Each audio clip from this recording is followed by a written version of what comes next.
Hello and welcome to my little video about a idea I had about this 3D printed Dead Space helmet.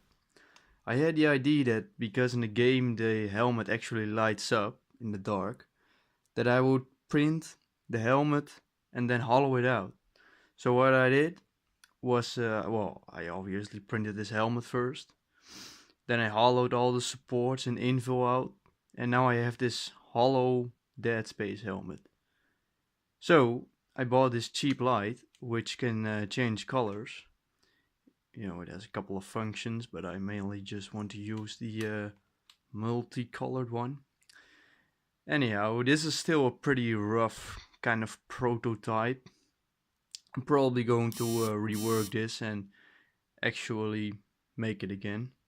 But the idea is that, you hollow it out, you put a light in it, and it's actually a really sweet sort of glow in the dark thing. Probably going to paint this, but I thought I would just make a little video to maybe inspire some of you to, do the same. In the dark it really comes out. It's pretty cool. Well, that was it. See you later.